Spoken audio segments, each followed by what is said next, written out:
जय हिंद दोस्तों। आज मैं आपको एक ऐसी वीरांगना के बारे में बताने जा रहा हूँ जिनकी वीरता और अमर बलिदान की गाथा आज भी राजस्थान की धरती पर गूंजती है।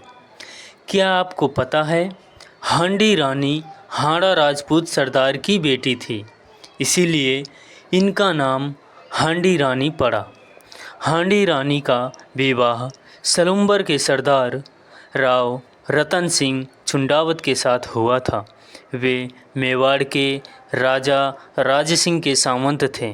विवाह के कुछ ही दिन बीते थे, एक सुबह मेवाड़ के राजा राज सिंह का संदेश लेकर उनका संदेशवाहक सरदार राव रतन सिंह के पास पहुंचा। उस संदेश में हाड़ा सरदार राव रतन सिंह जी के लिए युद्ध का बुलावा आया था। औरंगजेब की सेना बड़ी तेज़ी से आक्रमण करने के लिए आगे बढ़ रही थी, क्योंकि पता है कि औरंगजेब पहले से ही मेवाड़ वासियों से बहुत क्रूर भरी निगाहों से देखता था। बात यह है कि मेवाड़ के राजा का रानी चारुमती से विवाह होने से औरंगजेब और बौखलाया हुआ था। औरंगजेब ने हिंदू जाति पर जजिया कर लगा दिया था, जिसके अनुसार हिंदू या तो इस्लाम को कबूल करे या फिर हिंदू बने रहने का दंड भरे। राणा राज सिंह इसका विरोध किया और कई राजा ने इस लड़ाई में राणा राज सिंह का साथ दिया। दक्षिण में शिवाजी महाराज, बुंदेलखंड में राजा छत्रसाल, पंजाब में गुरु गोविंद सिंह और मारवाड़ में राजा दुर्गादास राठौड़ ने मुगलों के खिलाफ खड़े थे। इससे राणा राज सिंह को बड़ी मजबूती मिली।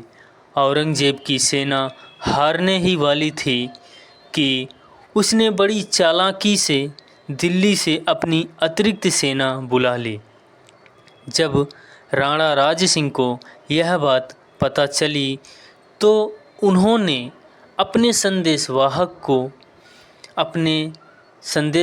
के हाथ अपने राव रतन सिंह को संदेश भेजा। उस सुबह वह संदेशवाहक यही संदेश लेकर राव रतन सिंह के पास आया। उस दिन सरदार राव रतन सिंह दो राह पर थे, एक ओर देश की रक्षा, दूसरी ओर पत्नी का मोह। पत्नी से विदाई लेते समय सरदार राव रतन सिंह अपने आंसुओं को संभाल ना सके। रानी समझ गई कि उनके पति युद्ध भूमि तो जा रहे हैं, पर मेरे मोह से ग्रस्त होकर वह जानती थी कि हताश मन कभी विजय प्राप्त नहीं कर सकता। इसलिए रानी ने अपने आंसुओं को रोककर एक राजपूत रानी की तरह अपने पति को मांगलिक तिलक लगाकर विदा किया। सरदार राव रतन सिंह के मन में पूरे रास्ते भर रानी की ही फिक्र लगी रही। उन्होंने रानी के नाम अपना संदेश सैनिकों के हाथ भेजा। उन्होंने लिखा, रानी, मैं जल्द लौटूंगा, तुम मेरी राह देखना। एक दिन बीता, दूसरे दिन भी यही संदेश सैनिकों के द्वारा रानी के पास भेजा गया। तीसरी बार रानी के नाम सरदार राव रतन सिंह ने एक पत्र भेजा, जिसमें राजा ने रानी से अपनी कोई निशानी भेजने की बात कही थी। हांडी रानी समझ गई कि सरदार राव रतन सिंह को विजय दिलाने के लिए पहले इस पत्नी मोह को तोड़ना पड़ेगा। रानी बिना समय गंवाए अपने कक्ष में गई और अपनी चमकती हुई तलवार लेकर उस सैनिक के सामने आई। रानी ने अपने पति सरदार राव रतन सिंह के नाम एक पत्र लिखा, जिसमें उन्होंने लिखा, आज मैं आपको सारे मोह के बंधनों को काट रही हूँ।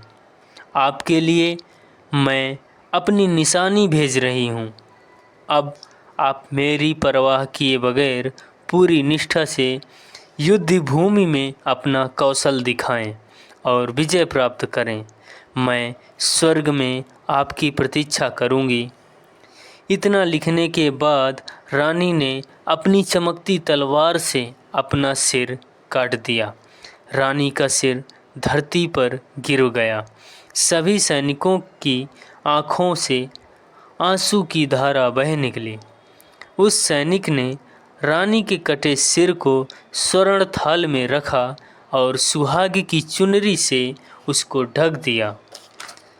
जब वह सरदार राव रतन सिंह के पास पहुंचा तो उसकी आंखों में आंसू देखकर सरदार राव रतन सिंह हैरान हो उठे। वे व्याकुलता से बोले, क्या तुम रानी की कोई निशानी नहीं लाए? तब उस सैनिक ने अपने कांपते हुए हाथों से स्वर्ण थाल और रानी का पत्र सरदार राव रतन सिंह के हाथों में पकड़ा दिया। सरदार राव रतन सिंह ने जैसे ही स्वर्ण थाल से चुनरी को हटाया तो स्वर्ण थाल में रानी का कटा सिर देख वह स्तब्ध रह गए। उनकी आंखों से आंसुओं की धारा बह निकली। सरदार राव रतन सिंह चुंडावत के सारे मोह के बंधन टूट चुके थे और वह तेजी से युद्ध भूमि की तरफ गए और उस युद्ध में ऐसा शौर्य दिखाया जिसकी मिसाल मिलना कठिन है। और उस दिन औरंगजेब की सेना को नाको चने चबवा दिए और बुरी तरह हरा दिया। लेकिन इस जीत की हकदार हांडी रानी ही थी, जिन्होंने देश हित के लिए अपने प्राणों की आहुति दे डाली ताकि उनके पति सरदार राव रतन सिंह बिना किसी चिंता और परवाह के अपने साहस और पराक्रम को युद्ध स्थल में दिखा पाएं और विजय प्राप्त करें। हांडी रानी वीरता और बलिदान से प्रभावित होकर इस वीरांगना के नाम पर 2009 में राजस्थान पुलिस ने एक महिला बटालियन का गठन किया, जिसका नाम हांडी की रानी बटालियन रखा। धन्य है ऐसी रानी, धन्य है ऐसा भारत देश जहां ऐसी वीरांगना ने जन्म लिया।